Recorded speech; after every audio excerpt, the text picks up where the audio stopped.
SportsCenter, David Lloyd, Antonieta Collins with you. There's been plenty of talk surrounding where Tom Brady will play next season, and as we get closer and closer to free agency, we'll tell you why Tampa is another realistic landing spot. Okay. Also, it's March. Yeah. It's championship week, all that. So I'm going to put this in tournament terms. This was an 8 seed knocking off a 1 seed. What? Lakers had this statement weekend and then at a loss for words last night against the Nets.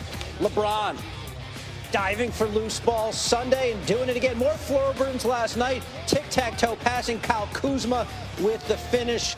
LeBron floor diving in a March regular season game in his 17th year. 29 points, missed a triple-double by 1 assist. But the Lakers in trouble. Last minute, down 3, LeBron puts it on the floor and then kicks it back to Anthony Davis, who had 4 threes in this game. We're tied at 102. Ensuing Nets possession. Spencer Dinwiddie is the go-to guy, rising up over Avery Bradley. How good is Dinwiddie in crunch time? 16 go-ahead field goals in the final minute of the fourth quarter and overtime over the last 3 seasons. That's 6 more than anyone else. Nets by 2. Lakers turn. LeBron drives. The layup. The bunny rolls out. He misses from point-blank range. The Lakers, after the scramble, retain possession. LeBron, I did a double take on this stat, Tony. 4 of 19 on tying or go-ahead layups in the last 10 seconds. 21% on layups late. So, Lakers get it back. LeBron gets the ball in his hands. And this time, he creates for AD for the win from 3. No! Ball game. Nets pull off the upset. LeBron collapsing the entire Nets D, there to shut off the drive.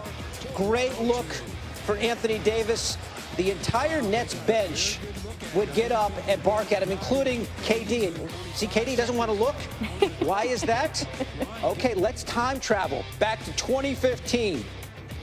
Durant on the floor. Anthony Davis, the only buzzer-beating 3 of his career, over Durant. He kind of did a double clutch and somehow knocked down the 3 as the Pelicans beat the Thunder way back when.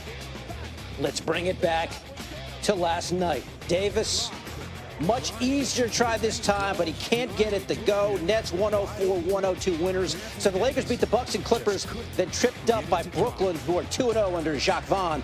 No regrets on that final play from LeBron. Great look, a great opportunity to win the game, and we just missed it. That's what the game is about. Sometimes you take the good.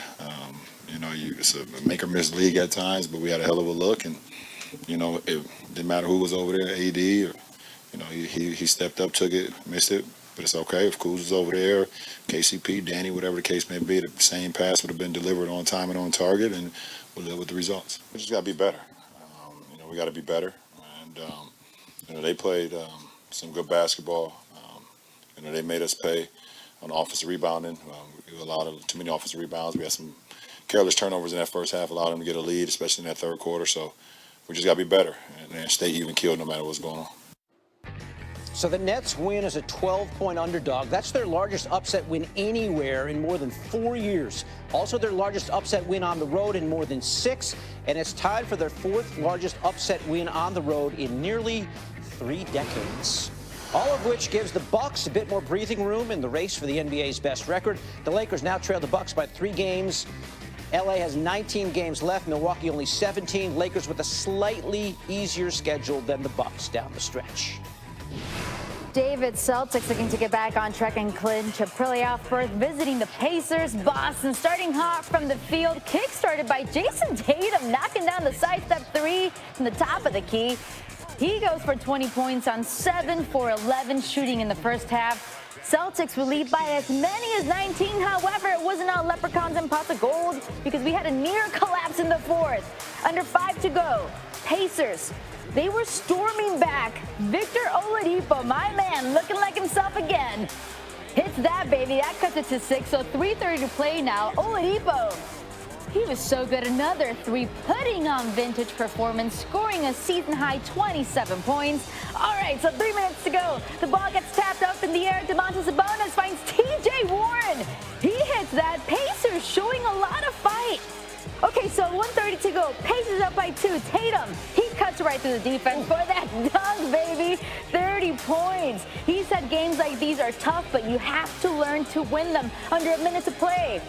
Here, Smart drives and finishes with 16 points. Celtics lead by 2 and 7 seconds to go. Last chance for the Pacers, down 3. Sabonis to Holiday. Smart with the rebound. The Celtics hold on to win this one, 114-111. Oh man, Tom Brady hasn't been Boston's only worry the past 2 weeks. Last night's win was much needed for Boston as it has dropped 4 of its previous 5 games after struggling to hold on to sizable leads. The Celtics are currently the 3rd seed in the East, while the Pacers sit at 5th. He beat the visiting Nets and the James gang, just 2 games behind the Bucks for the NBA's best record. Final seconds, 30 seconds in the half, and I mean, look at LeBron James on the ground right there.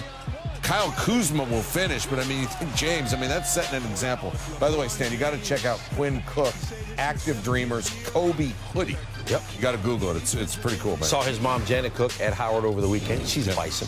You see James going on the ground like there, and that'll fire you up going into the half. Lakers are up 2, but it's the Nets who are fired up because Spencer Dinwiddie has cut the deficit to 1, and then the next possession, Alex Caruso with a very un-Malarkey-like turnover, and Karis LeVert open for the easy dunk. Joe Harris finds him.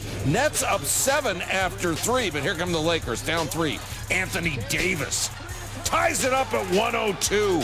Ensuing Nets possession. We're under a minute to play. Dinwiddie, 30 seconds. Stop and pop the jumper. Dinwiddie's 16th go-ahead bucket in the final minute of the 4th quarter overtime over the last 3 seasons. That's 6 more than any other player, so he's clutch. And our research, it's better than yours. Ensuing Lakers possession, James drives, and the layup won't go in. I mean, James was 12 of 22, 29 points, 12 rebounds, 9 assists. He had a solid night. You saw him on the ground saving that ball before the first half, but man, he will make that 99 times out of 100. The ball stays out. Ensuing inbounds, James drives, and he's kicking it out to Anthony Davis. 3 collapse. Davis wide open. Lakers go for the win. As you see James drive, remember he's 1 of 5 on free throws on the night. So he's not in a groove there, but still, that is, I mean, Davis is wide open. Kevin Durant, that's going in. Oh, look at him. Oh, man, that's going in. No, it's not. It didn't go in. Nets win. James afterwards on that final possession. I had an opportunity to, break down the defense and either look for my shot or, find a teammate. And, I mean, we had a great look, a great opportunity to win the game, and, we just missed it. For both of you guys, not to suggest you guys missed us pregame, but was there any conversation in the locker room like, whoa, like they're not in here? You want the honest truth? Or? No, we enjoyed it.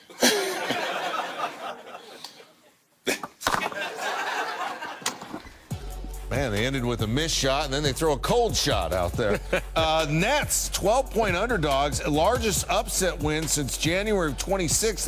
They beat the Thunder at home. As for the Lakers, it's their 2nd largest upset loss this season. Clippers trying to bounce back from that loss to the Lakers. Up north, take on the Warriors. Early first quarter. Watch the Clippers moving around. Paul George with a pump fake. Gotcha. Corner 3 is money. And then Kawhi Leonard carried the torch in the 2nd quarter. Shot 9 of 14 from the floor. Mid-range game was working. Then later in the 2nd, George. Step back 3 for 7 from long range for George. And then Leonard, watch this shot. Bounce around, bounce around, bounce around. Not quite like the one last season, but you get the point. George and Leonard each scored 15 points in the first half. Clippers by 28 at the half. And it was pretty much a blowout from there. Clippers up 29 in the 3rd. Leonard working on Kai Bowman and worked him over. 23 points in 25 minutes for Leonard, 15 points in 23 minutes for George, 7 Clippers in double figures, and by the start of the 4th quarter, the starters were chilling. Clippers winning 131-107. They're up a full game on Denver for the 2 spot in the win tonight. It marked the 5th quickest they've reached 50 in a season in franchise history.